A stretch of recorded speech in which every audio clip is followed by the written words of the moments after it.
आंतरराष्ट्रीय कुस्तीपटू आणि महाराष्ट्र केसरी विजेता पैलवान सिकंदर शेख याला पंजाब पोलिसांनी अटक केलं आहे। सिकंदर शेखवर अवैध शस्त्र तस्करी, राजस्थान आणि हरियाणातील कुख्यात गुर्जर टोळीशी संबंध असल्याचा आरोप पंजाब पोलिसांनी केला आहे। मिळालेल्या प्राथमिक माहितीनुसार पैलवान सिकंदर शेखचा अवैध शस्त्र तस्करीच्या रॅकेटमध्ये सहभाग असल्याचा पोलिसांचा आरोप आहे। सिकंदर शेख हा पंजाब पोलिसांच्या ताब्यात आहे।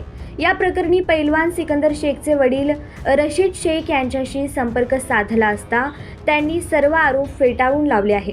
माझ्या मुलावर पंजाब पोलिसांनी खोटे आरोप लावले आहेत। या प्रकरणात त्याला अडकवण्याचा प्रयत्न होत आहे। कुख्यात गुर्जर टोळीशी संबंधाचा आरोप। मूळचा मोहोळ तालुक्यातील सिकंदर शेख कुस्तीनिमित्त नेहमी पंजाब हरियाणा इथं असतो। पंजाबमधील मोहाली पोलिसांनी सिकंदर शेखला ताब्यात घेतलं आहे। राजस्थानमधील पपला गुर्जर टोळीशी त्याचे संबंध असल्याचं पोलीस तपासातून समोर आल्यानंतर ही कारवाई करण्यात आल्याचं पंजाब पोलिसांनी सांगितलं। मात्र पैलवान सिकंदर शेख याच्या कुटुंबियांनी हे सर्व आरोप फेटाळले आहेत। एकीकडे कुस्तीत मिळालेलं यश आणि दुसरीकडे अवैध शस्त्र तस्करी प्रकरणात अटक झाल्यानं महाराष्ट्र राज्यातील कुस्ती क्षेत्रात खळबळ उडाली आहे। सिकंदर शेख हा सध्या मुल्लापूर गरीबदास इथं कुस्तीचा सराव करत होता।